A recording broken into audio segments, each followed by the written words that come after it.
2022 City Council formal meeting. We are truly grateful that you are able to join us today, virtually or in person. Thank you for your patience as we continue navigating the COVID situation and trying to make the best decision to keep people safe. If you're joining us on site, the Council is taking precautions to reduce the transmission of COVID-19 and maintain healthy business operations and work environments. While the masking requirement was just lifted, we are still balancing the safety of everyone who may be joining us in person. We accept the situation will continue to evolve, and we will continue to update our practices and guidelines as well. For now, we're not requiring masks in the building, but we do ask everyone to stay social distance. And if you are uncomfortable, you are more than welcome to wearing a mask. But if you are coming up to the podium, we do appreciate if you would take your mask off so we can hear you, better able to hear you and talk. Our staff will also be helping with seating and spacing so that we can maintain our social distancing. Thank you very much. I'll move on to item number 2, which is the Pledge of Allegiance. So please join me in the Pledge of Allegiance, and we'll stand and flag.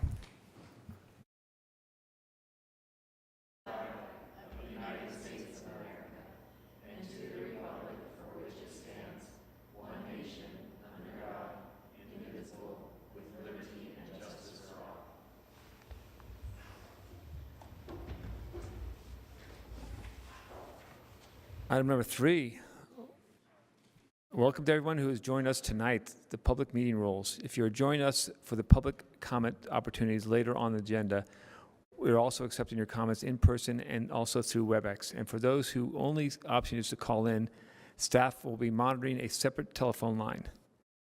Before we begin moving through our agenda, I want to mention and review our rules of decorum.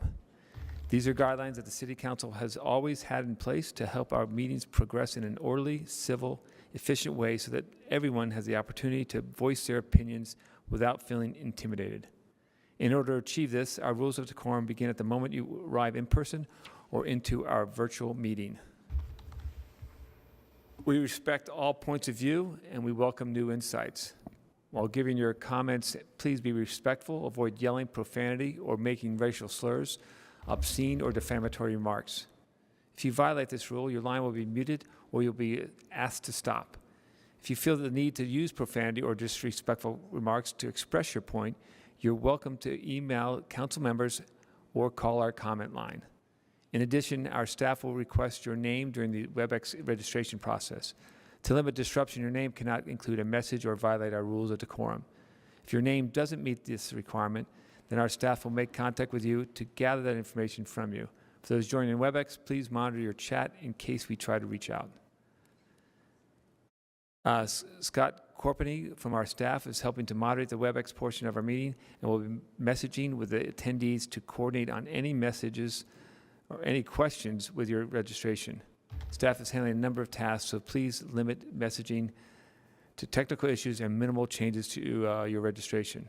If you'd like to send any comments, please feel free to mail us at P.O. Box 145, 476, Salt Lake City, 84114.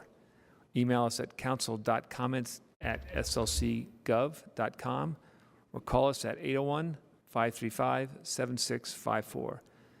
This will bring us to item A4. And the Council will approve the work session meeting minutes of January 8th, 2022, as well as a formal meeting minutes of February 15th, 2022. I will look for a motion. So moved. Second? Second. I have a motion from Councilmember Fowler, a second from Councilmember Mono. Any discussion? All right, I'll roll call this. Councilmember Pui. Councilmember Pui. Yes. Councilmember Petro Essler. Yes. Valdemoros. Yes. Mono. Yes. Wharton. Yes. Fowler. Yes. And I'm a yes, that passes unanimously. We are now on to item A5, which is the mayor's going to present recommendations for the council regarding proposed community development block grants. emergency shelter grants, homeless investment partnership program, and the housing opportunities for persons with AIDS. Thank you for joining us, Mayor. Thank you for having me. This is always both a delightful and a painstaking process as a council member. I know as a former council member, I had that experience. And I just want to point out that this is the only line of funding that comes directly to cities. And it was actually our former Senator Orrin Hatch who helped create CDBG. So thank you, Senator Hatch, for making a connection directly to cities. So this is my third year as mayor presenting my recommendations for the city's annual HUD Community Development Grants dollars to Salt Lake City. And as I mentioned, as a council member, I remember this process and being able to support the city's residents and service providers and nonprofit organizations through all of the range of amazing activities and programs that they run. The city's annual allocation of HUD is this opportunity for us to provide direct services into the city to our residents who are low to moderate income, vulnerable, and historically underserved populations and neighborhoods. I think about the individuals and the families who struggle financially in our city and who are one paycheck away from losing their housing, their medical, or their food, and how these funds aren't just going to provide safety nets for them, but they also create ladders of opportunity towards lasting stability and self-sufficiency. So much of this work is beyond what government can or should do. And it's our community partners who do that work and this unique opportunity for us to fund them directly. Our city and our residents, as you know, are facing historic challenges from the COVID-19 pandemic, housing affordability, and increases in unsheltered individuals. So these funds will strategically help ease those challenges and really make our city a better place for all to live in. I'm also happy to announce that the recommendations you are seeing, they all advance the city's goals that are listed in our HUD 2020 through 2024 consolidated plan.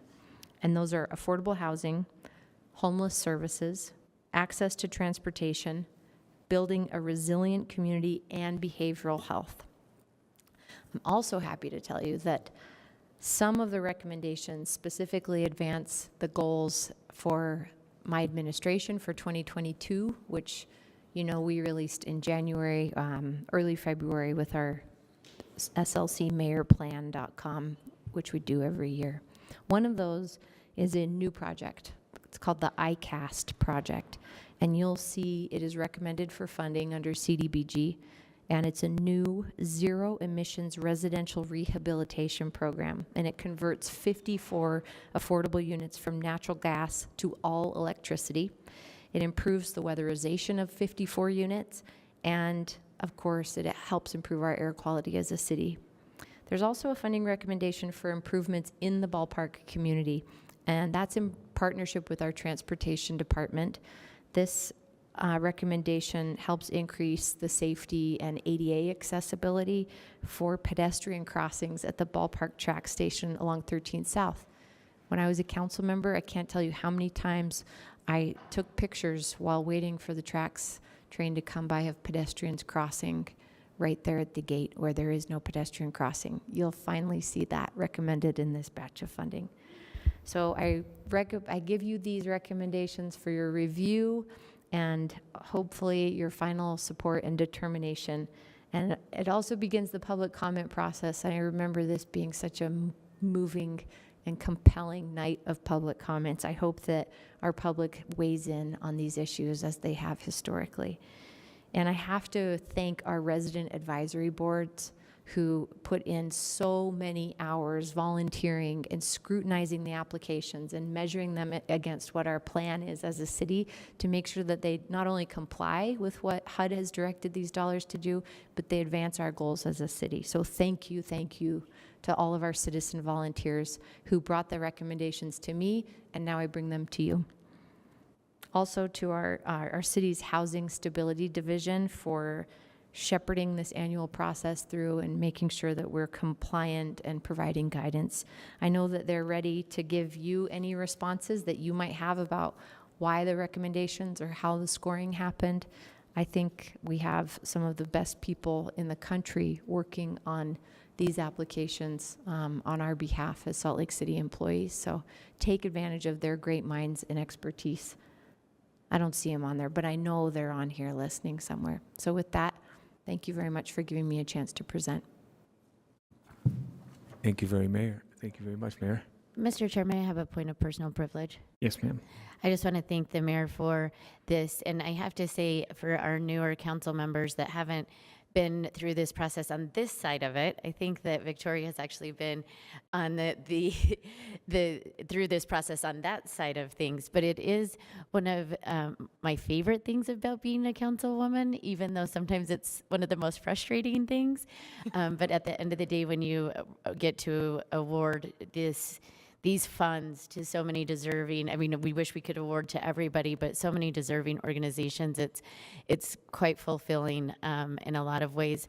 And to that, I just want to echo what the mayor said of having input from our community members that really helps us understand where these funds need to go, outside of just the hard work and recommendations that come from the board and our I know they have a new name now, or will soon, but our housing division. So I'm a call for action of people to really reach out to each of us about some of these programs and go through this, because we really do take this seriously. I mean, take everything seriously, but this is one of those very direct moments that I appreciate and is fulfilling. So thank you, Mayor.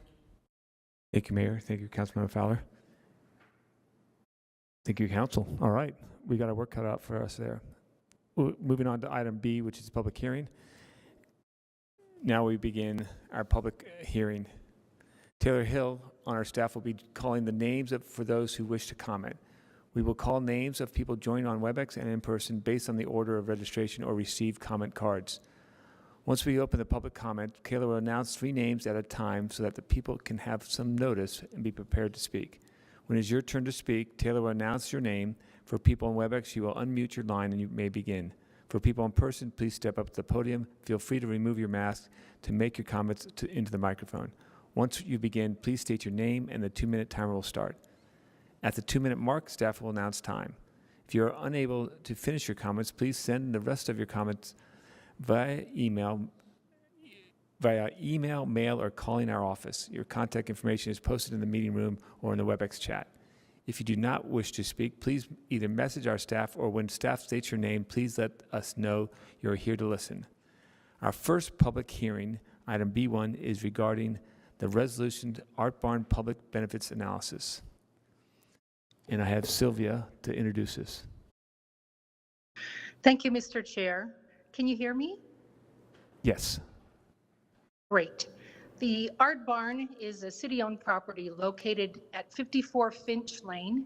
It's been used for decades as the administrative headquarters for both the Arts Council and the Arts Council Foundation, housing Arts Council full-time employees as well as seasonal and part-time employees, and providing a home for the Finch Lane Art Gallery and exhibits. The administration is recommending the continued use of the Art Barn by the Arts Council and Foundation. A public benefits analysis has been completed, and the below market rate lease agreement and a resolution would need to be approved if the council is in agreement. This is the public hearing for this item, and the council is scheduled to act on this item on March 22nd. Thank you, Mr. Chair. Thank you, Sylvia. And Taylor, you may open the comments. Thank you, Council Chair. It looks like we don't have anyone here to speak to this item. Well, thank you, Taylor. So I will look for a motion. Chair, I move that the council close the public hearing and refer item B1 to a future consent agenda for action. Second. I have a motion from Council Member Peter Essler, a second from Council Member Fowler. Any discussions on this item? I have a question. Does that just mean that we will act on it in a consent agenda? We're not actually going to have a vote? Or the consent agenda is the vote? Or is the consent agenda to set the date? No, You don't have to set the date on this one. Okay. So because this is a small item and you're unanimous on it, and you haven't had any public opposition, you could choose to vote on it tonight, but if that wasn't your choice, then it would go on unfinished business for next week. So right now, it's on the consent agenda. So the motion is to put it on a consent agenda, though. That's why I was confused. Oh, I'm confused too. I think Should be, that we should look at that again. So I would make a Did you already vote? substitute motion, because right. we haven't voted yet. So I'd make a substitute motion. Sorry, Councilmember Petro Eschler, it's just logistics. I would actually make a substitute motion to suspend the rules and adopt tonight. Second. We have a motion, a substitute motion to close the public hearing and move to adopt tonight. And a Yes, close the second. public hearing, suspend the rules, and adopt the resolution tonight. And I have a second from whatever Councilmember it is. Mono. Any discussion on that item? I'll roll call that. Councilmember Fowler, Yes. Wharton, Yes. Mono, Yes. Morris, Yes. Petro Essler, Yes. Pui, Yes. and I'm a yes, that passes unanimously.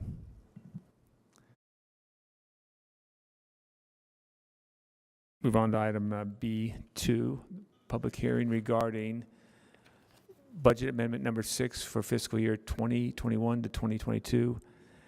And I have Ben here to walk us through this. Budget amendment number 6 has 37 items. They total $23 million. The two largest items are a $7 million state infrastructure bank loan and $5.8 million in new federal funding for emergency rental assistance. Any renters in the city can apply for that emergency assistance by going to rentrelief.utah.gov. There are also 5 items requesting a total of 16 new full-time employees. The administration's proposal, the council staff report, and all of the related documents are available in today's meeting packet. They're also available on the council's budget webpage, which is at tinyurl.com/SLC FY22 budget. Thank you. Thank you very much, Ben. And Taylor, please start with our first public comment. Council Chair, there is one person here to speak to this item, and that is Victor Siebenek. And Victor, you are now unmuted. I'm just here to listen. Thank you for the opportunity. Thank you, All Victor. right, and then Council Chair, that was the only person. Wonderful. So I will look for a motion on budget amendment number 6.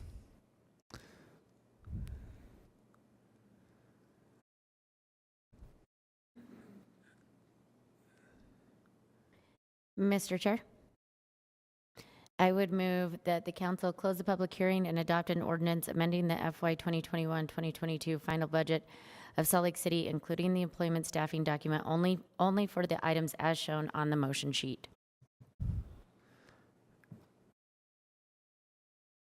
Do I have a second? I'll second. I have a motion from Councilmember Fowler, a second from Councilmember Mono. Any discussion on this item?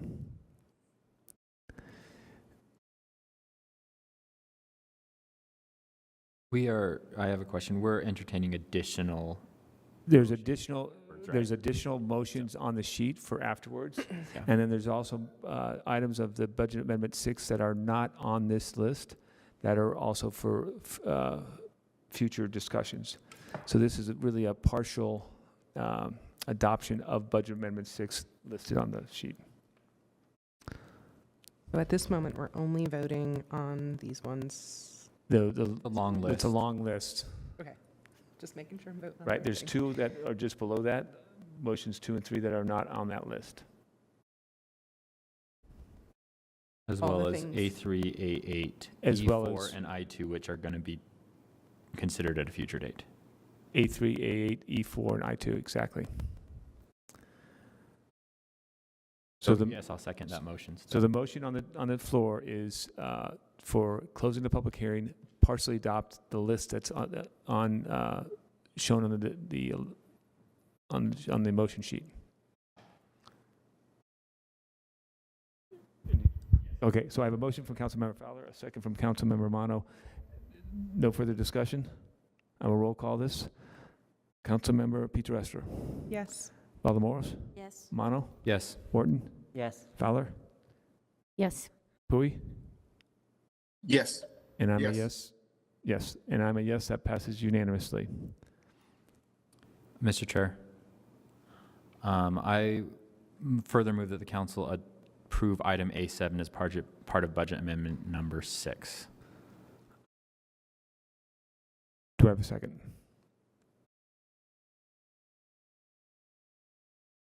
This is the fireworks, and I understand that there's council members that disagree with that, so I don't know where the votes will go, but I'm moving that we do approve that.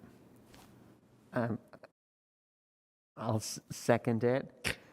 And reference back to, I would like to find a way to replace this with some other celebration, but recognizing the position we're in this year, I'll second it.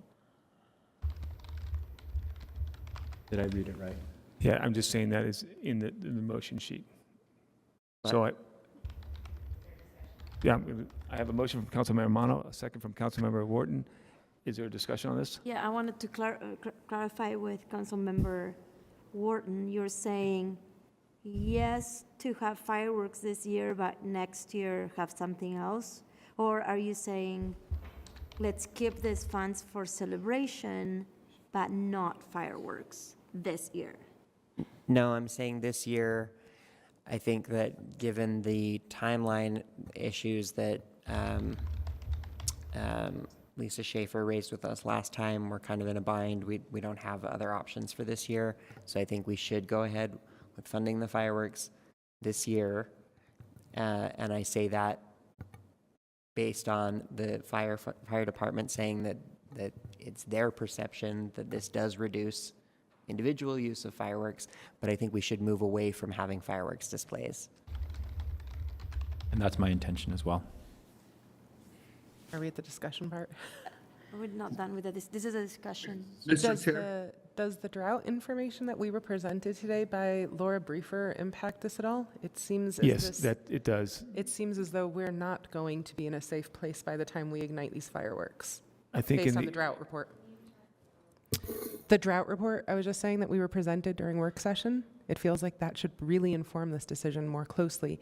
And my understanding was that we were entitled to a full refund, or we didn't have to pay, and up until 10 days before, we would be absolved of the responsibility. So I feel like if it's an air quality, if the air quality is... So there's no way 10 days before we can know air quality. That's just not how air quality works. So we would have to go based on the other criteria.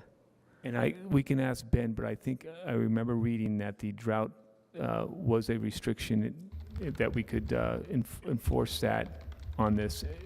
Ben would probably be able to clarify that. But there was a notation on use of fireworks. If it's in drought condition ABC, we could prohibit the fireworks. But I want to...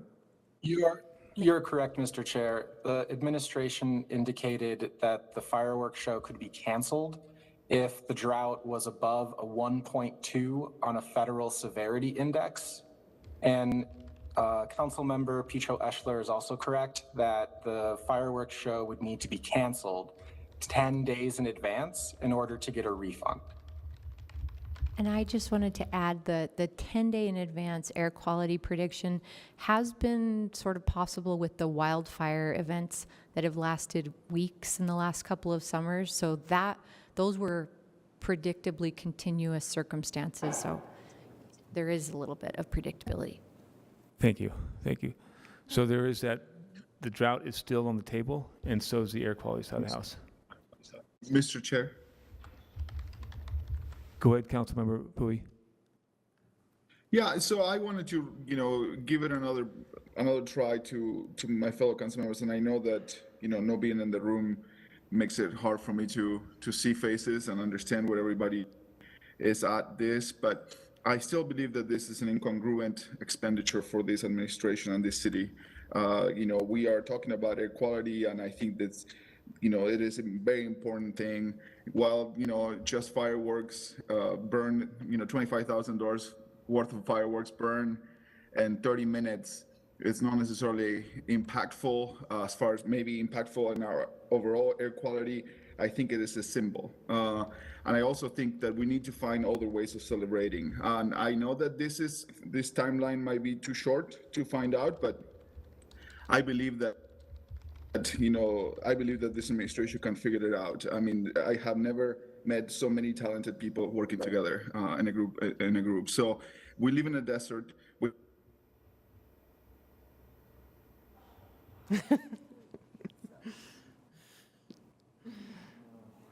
I got to give him a few.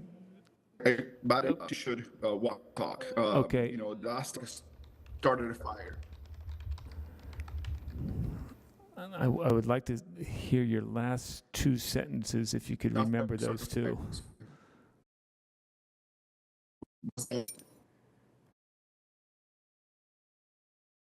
Are you still there? Out.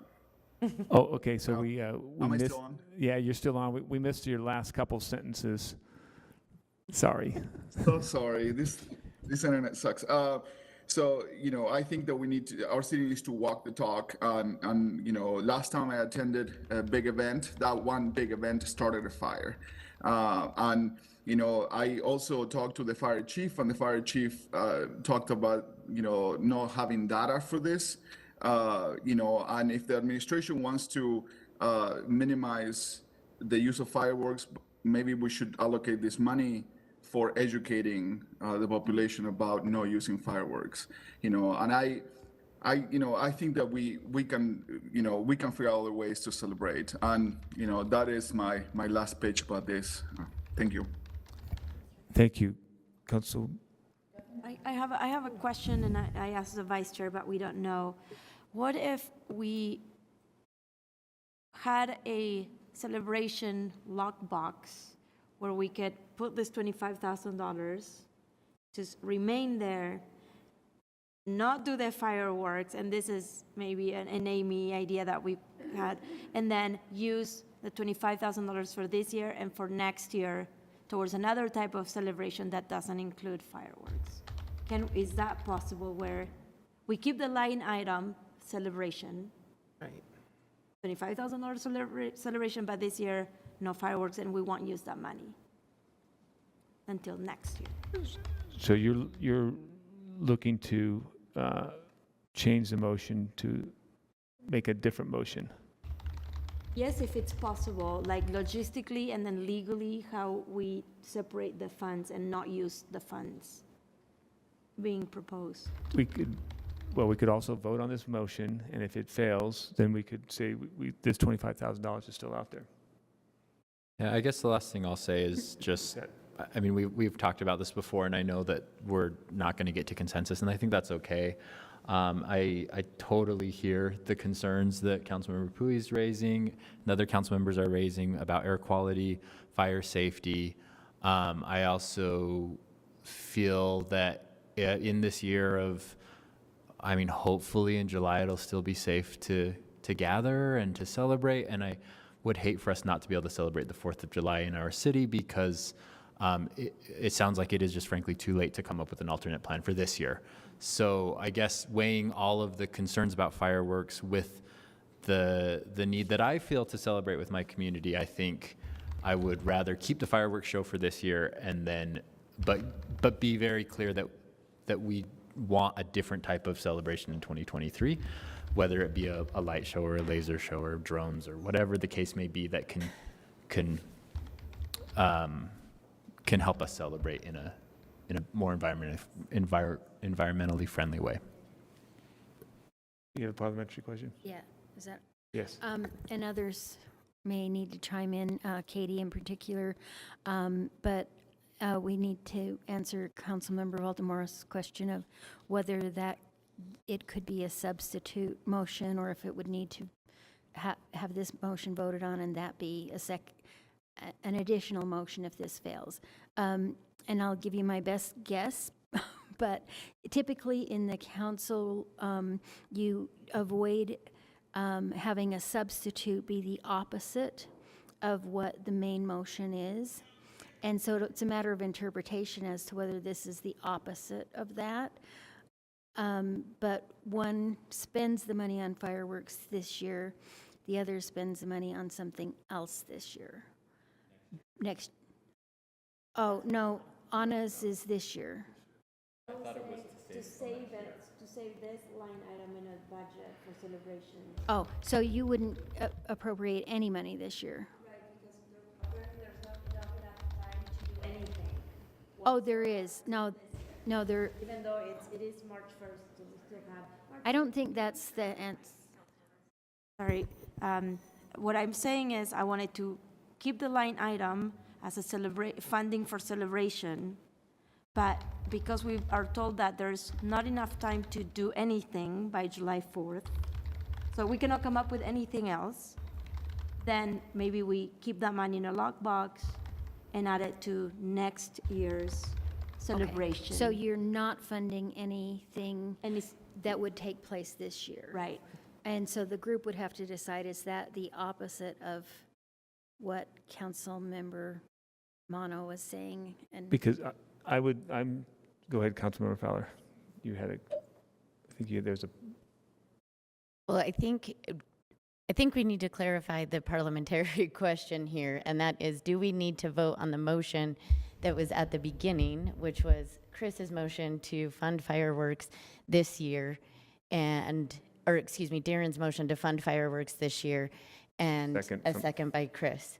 I think by Robert's rules, we have to vote on that because the substitution is opposite of that motion. Right. But before we vote, I'd like to have my say in the discussion. Exactly. So that's why I was going to say we have to vote on this motion because that's the motion that's sitting on the table. So right now we're still in the discussion modes, and Councilmember Fowler, you have a time for you to. And I think unless Darren accepts the the amendments on the substitute motion, right? Yeah, and I would like to vote on the first motion because assuming that fails, I like Anna's suggestion, and I would still like to see if the first motion will pass. Right. Mr. Chair. Katie popped Mr. on, Chair. so did I say all of that right, Katie? Yes, you did, and Cindy did as well. Great. Okay, Thanks, so Cindy. thank you very much. So, Mr. Chair. oh, hold on a second. Councilmember Fowler's got the floor right now. So I just want to point out a couple of things for me on this bill. As we sit here and struggle with where to spend money, and I recognize that we've been in a pandemic for 2 years and we want to get out and celebrate, I just think that $25,000 on fireworks feels rather frivolous to me. And I think when we're looking at in this same budget amendment, spending $25,000 on the SWAZO group, which is something that actually has dedicated results for people within our communities, that spending $25,000 on fireworks just really is sort of, unfortunately, just this thing that's gotten under me because there's so many other places that we could spend $25,000. And yes, we all want a celebration, and guess what? We can all figure out a way to celebrate within our communities. And I mean, let alone all of the other things we've talked about with fireworks, the fire danger, the air quality. But for me, it's sort of just frivolous and seems that, you know, let's spend this on our First Nations, let's spend this on our communities that are struggling. Let's put this in, you know, our Arts Council wants extra money. So let's figure out, let's divert this to the Arts Council and say, okay, Arts Council, maybe there's a way to put this into a permanent celebration where there's a work of art that we are funding by this. But I can't in good faith support fireworks when, again, at the same time, we just, like, the only money we dedicated right now, recognizing that in the budget it's going to come back to us again, to the Suazo Centers the same amount. It's, I mean, it seems silly to me, but yeah. And with that, said my piece. Thank you, Thanks. Councilmember Fowler. Councilmember Bowie. I just wanted to add one more thing. I don't want the first motion to feel like if we are voting down fireworks, it means that we're not celebrating anything. I mean, I think there is ways of using the resources for celebration. I just don't think that fireworks is the right way. I wanted to throw that out there. Thank you. Thank you very much. Councilmember Ballamores. I just got one question for Councilmember Fowler, since it's the Sugar House Park is in her district. Have we heard from the community in general, from your constituency, we want the fireworks because we feel like it helps with the businesses and customers to come to their businesses, so it's essential that we have this celebration, that it's historic? These fireworks aren't the ones in Sugar House Park. Oh, that's like, why am I? And the 24th are usually. Why am I so confused? What was that? Why am I so confused about these fireworks? Yeah. Okay. Yeah, and so the Sugar House, the Sugar House Fire Park. The Sugar House Park Authority is usually the ones that kind of they have been. I don't know that how much the city is actually funded towards those fireworks. So those may still happen, because that's not funding that we control. It's also not our in the park. past it wasn't, but They have come to the city sometimes at the last minute, expecting and hoping that you'll fund. And then the city had asked them previously, please don't do it that way. So I don't know if they're funded or not this year. We could find that out. it's always been like private funding sponsored by somebody and through the Sugar House. And I'm sure I will get 1,000 messages saying that I might be somewhat wrong on that from people that know, but that's my understanding. Right, I withdraw my question then. Okay, so Councilmember Peter I have one more clarifying question regarding my fixation. Ben Lidke introduced the measure for drought that would qualify us as not being safe for this. Sorry, it's hard for me on the water stuff because Laura's so far above me. Was that indicator presented to us as a state that we're expected to be in this summer? That's a good question. I don't know, but I don't know. We'll have to ask Ben. Ben, do you have that answer? Because the reading is something very technical. I wish I could keep up with her, but So- she's brilliant. Ben, do you have a response to that? I don't know the answer. The name is the U.S. Drought Monitor, and I know the level the administration indicated that would trigger cancellation is 1.2, but I don't know if we're projected to be at or above 1.2 on the U.S. Drought Monitor.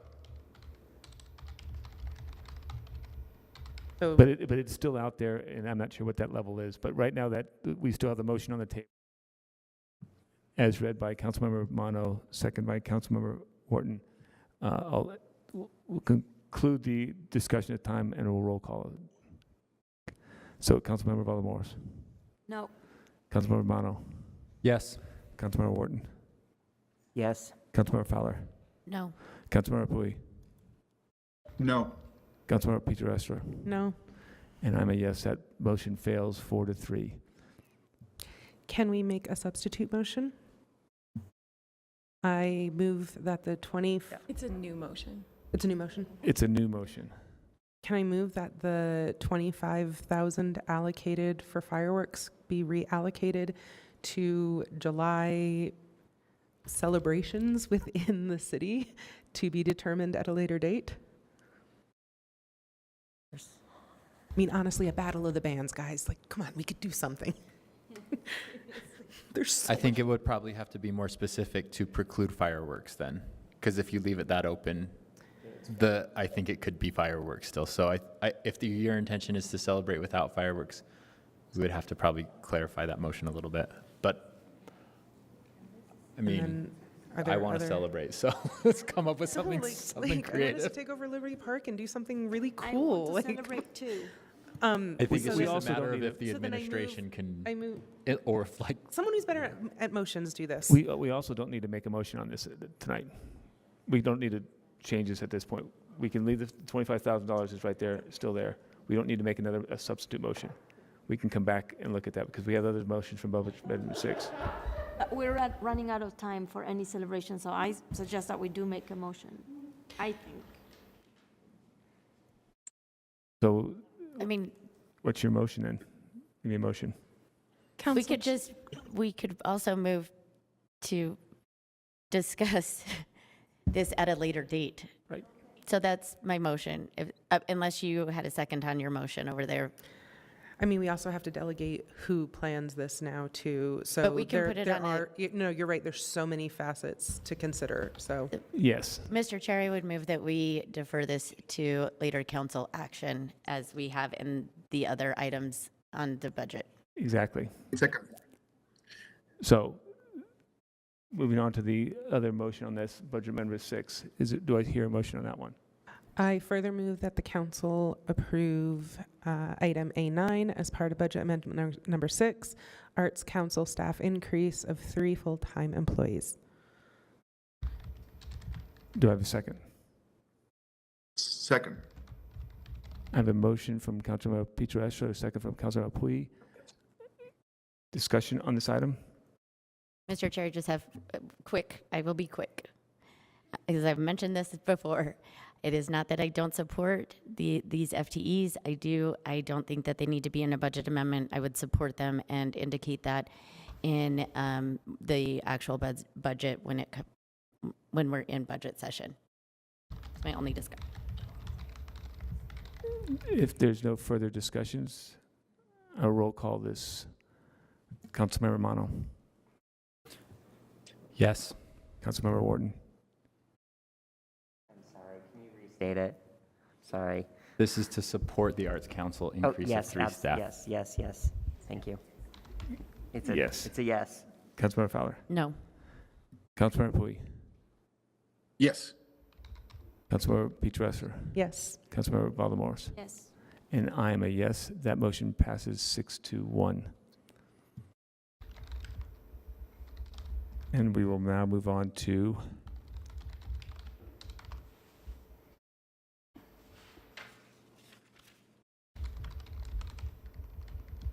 this is number B3, and noting for the public record, our last public hearing, item B3, has been rescheduled due to public information not being available well enough in advance. Since it was originally scheduled, I will take the moment to check with Taylor to see whether we have anyone who still wishes to speak.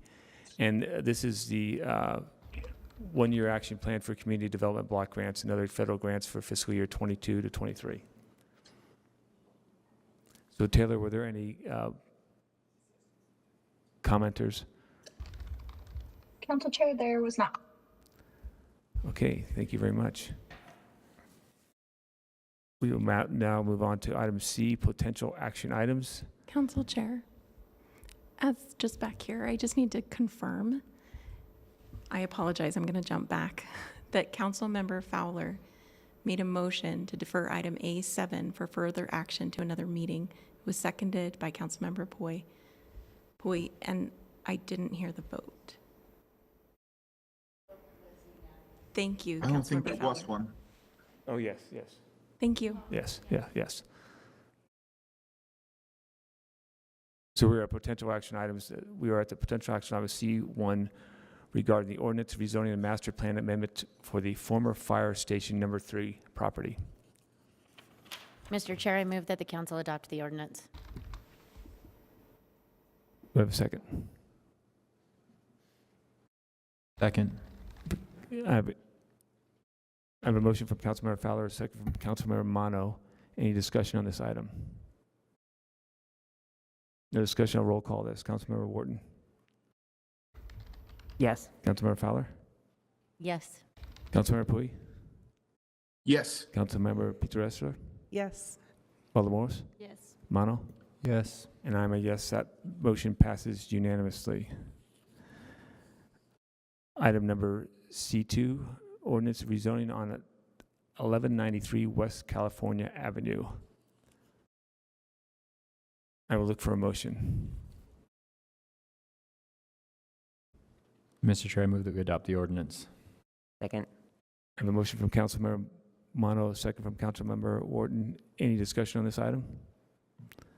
No discussion on this item. I'll roll call this. Councilmember Fowler. Yes. Councilmember Puig. Yes. Peter Esther. Yes. Bellamores. Yes. Mono. Yes. Councilmember Wharton. Yes. And I'm a yes. That motion passes unanimously.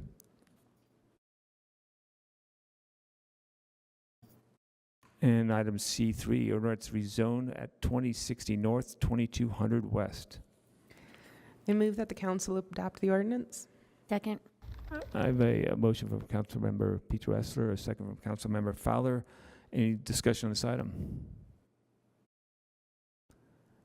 Seeing no discussion, Councilmember Hui. Yes. Peter Essler. Yes. Bellamores. Yes. Mono. Yes. Wharton. Yes. Fowler. Yes. I am a yes. That motion passes unanimously. This now brings us to the comments and questions to the mayor from the city council. Anybody have any questions for the mayor?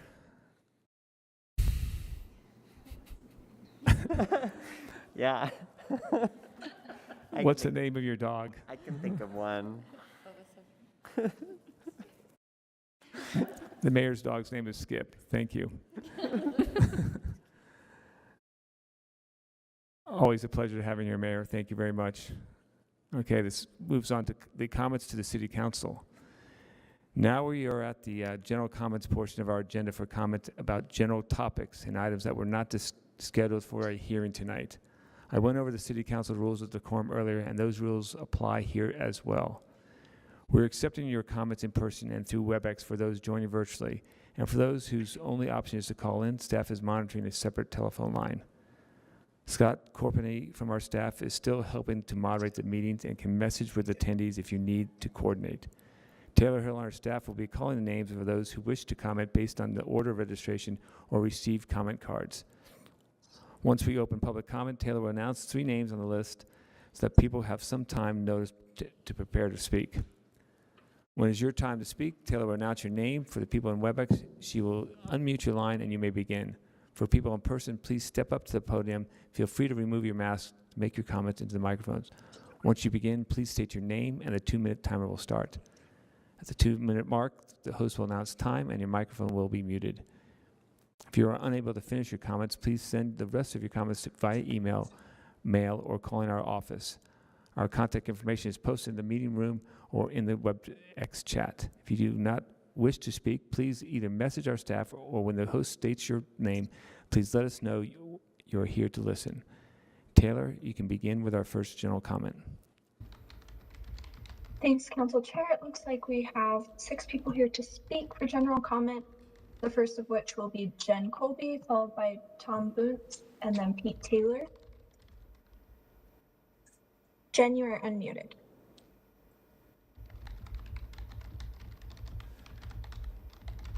Jen, you can go ahead.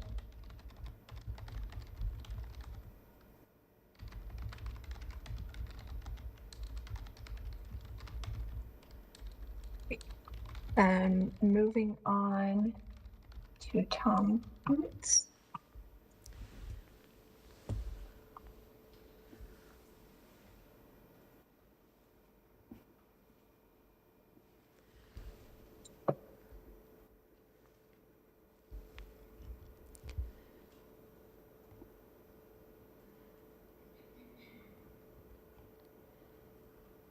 Sorry, there's some technical difficulties. Taylor, when you're available. Yeah, can you still hear me? There you are. Thank you. Did you say you were moving on to Mr. Bunce? My WebEx is frozen, so I can't unmute everyone. Give me just 1 sec. Thank you. Council Chair, I do want to share that Mr. Tom Bunce is the appellant in the CBIA 22 Downtown Board of Equalization hearing. And so as soon as Taylor is able to pull and unmute his line, he's aware he'll have 2 minutes to speak to the issue. Okay, I should be good to go now. And we will go to Tom. Tom, you are unmuted. Hello, everyone. Thank you, council, for hearing me. Apologies for not making the working session. I'm not really sure what happened there, but anyway, back in January, we submitted a request for the Equalization Board and ultimately the council to consider reducing the fee with respect to downtown central business assessment. I represent SK Hart Properties. We own the commercial space at American Towers located at 44 West, 300 South Broadway. And as I said, we submitted a request to have the rate reduced. And I'll just quickly go over my rationale. I've submitted everything in writing, but just in summary, first off, our property is mostly non-street facing office space, except for about 2,000 square feet, which is a salon that does face the street. Given our office and salon tenants generally vacate the property by about 6 p.m., we believe our business only marginally benefits from the central business improvement assessment. We don't own bars, restaurants, or other street level businesses that might benefit from night festivities and other night and weekend related activities that are supported by the assessment. Secondly, homelessness has negatively affected our business. It's our understanding that a portion of the assessment provides for homeless services. However, our experience is that the homeless in the area is not being addressed, and that the homeless folks there harass the business owners and patrons of our business. And just, in summary, those are the main points behind our request to have the rate reduced with respect to the downtown central business assessment. It's pretty close to, I think, $15,000 if I have that right. So thank you. Thank you much, Mr. Bunce. Right, and next we will hear from Pete Taylor, followed by Jen Colby, and then Cindy Cromer. Pete, you're now unmuted.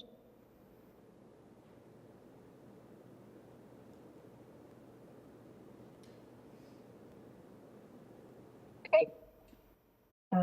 We will move on to Jen Colby again. Jen, you're unmuted.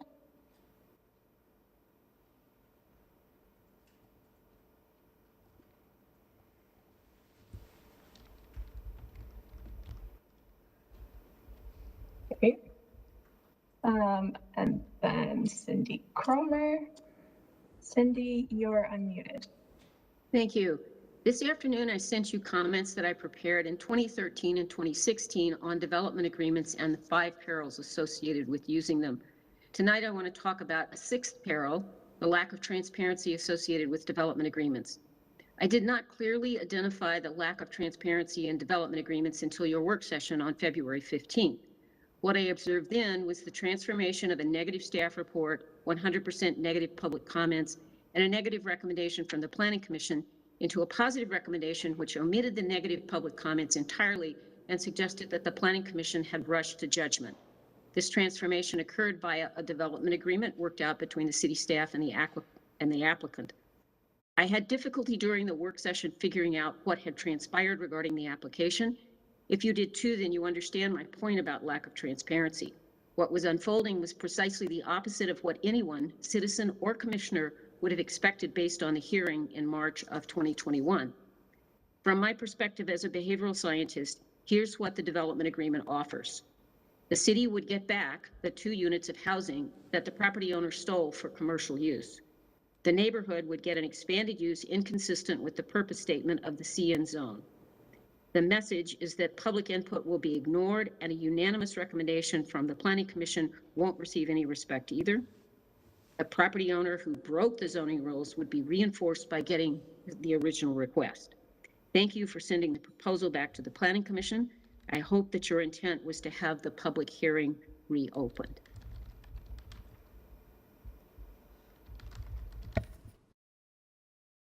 All right, we will go back to Jen Colby once more. Jen, I have you unmuted.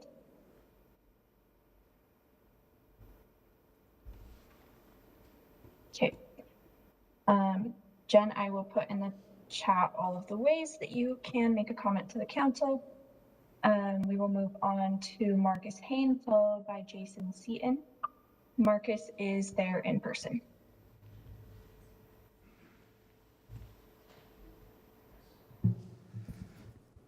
Hello.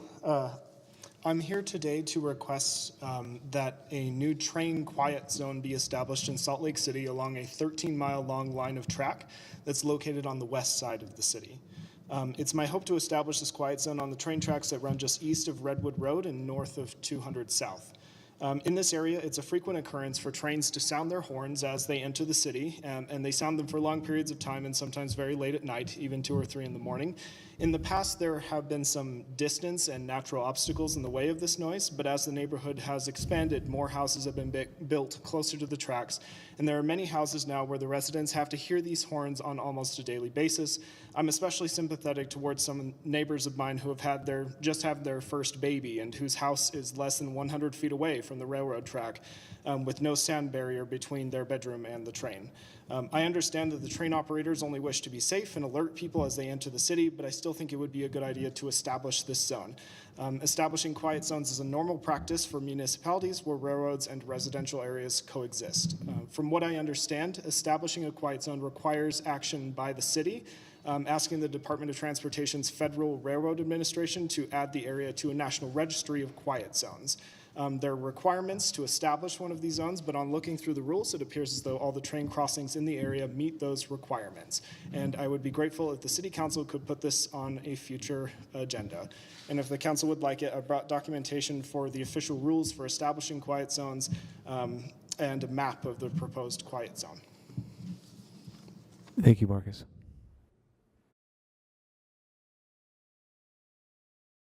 Right, and next we will hear from Jason Seaton, who is also there in person.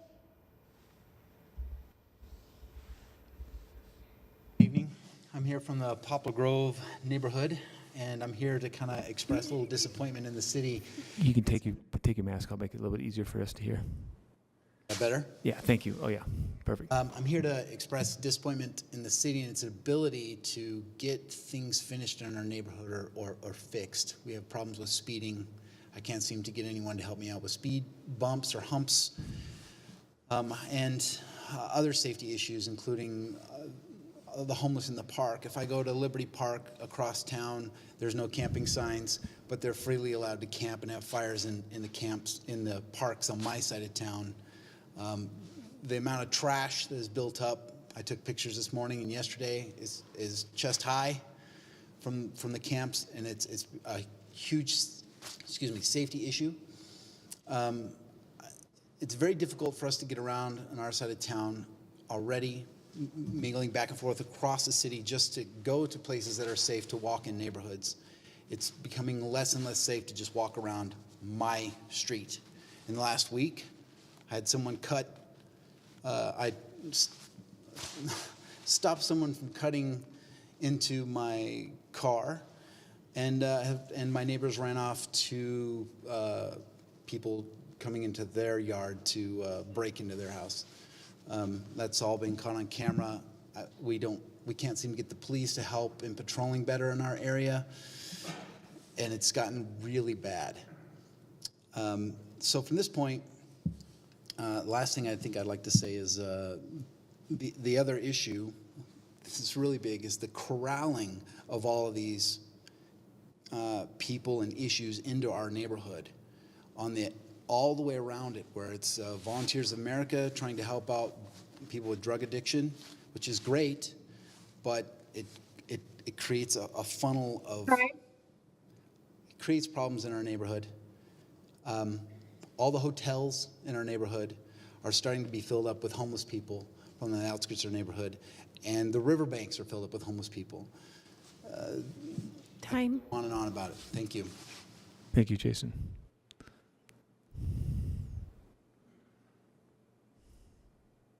All right, we will go back and try Pete Taylor once more. Pete, you are unmuted.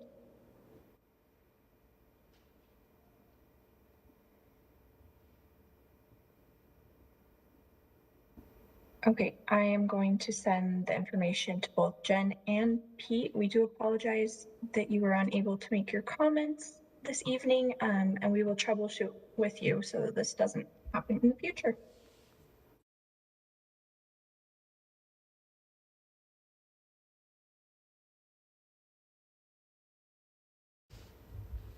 And Council Chair, there was no one else here to speak.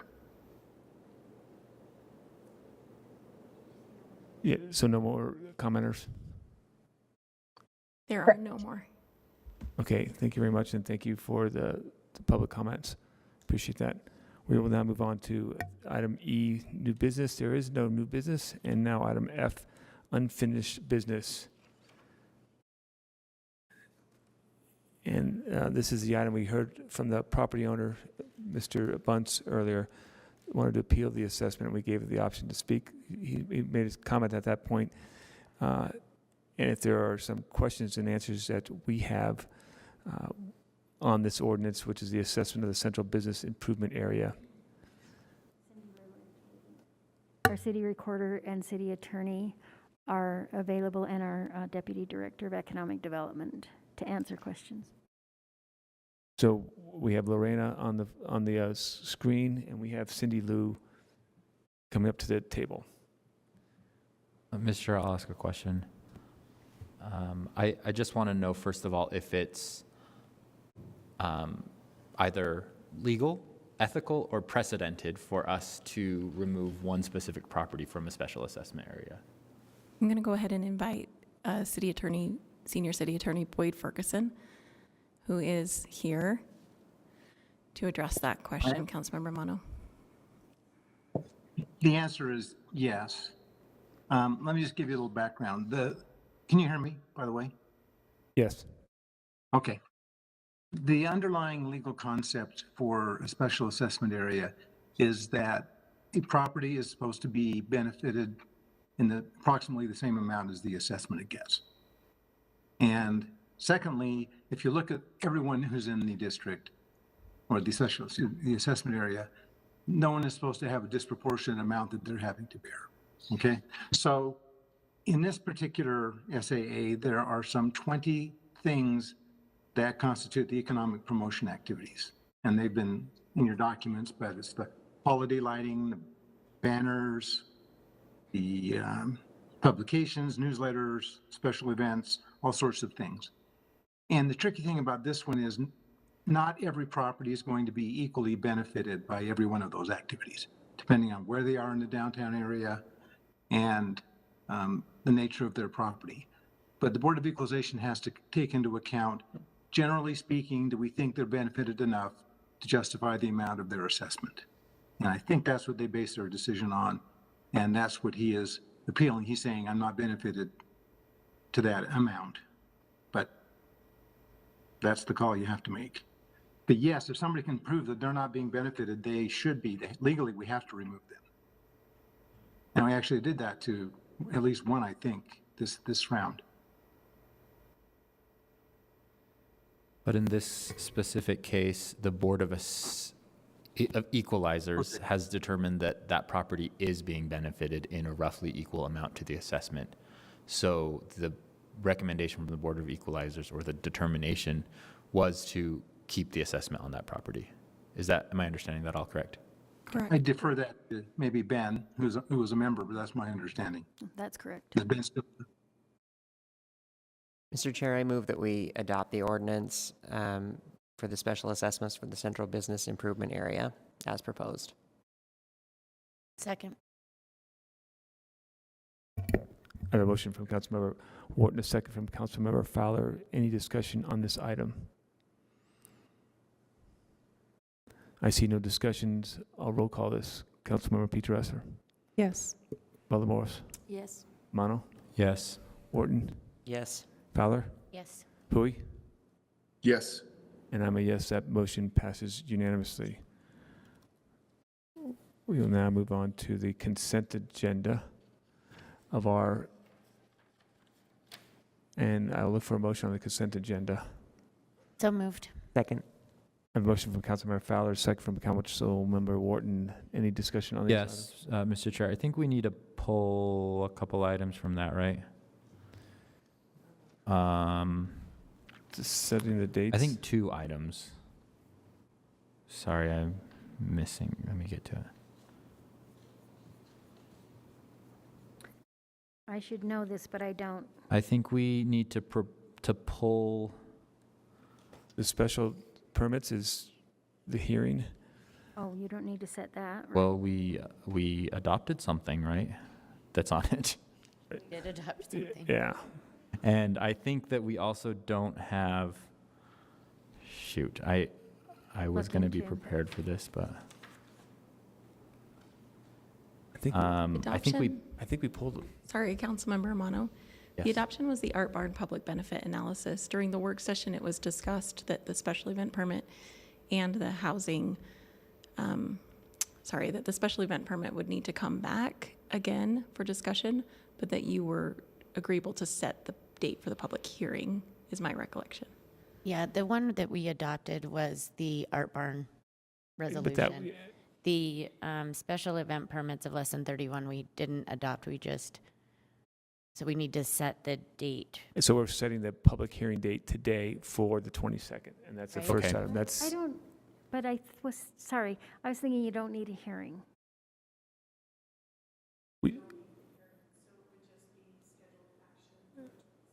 Okay.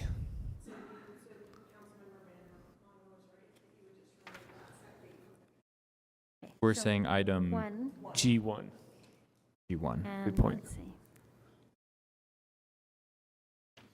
So I guess friendly amendment to the motion to remove item G1 from the consent agenda. I accept your friendly amendment.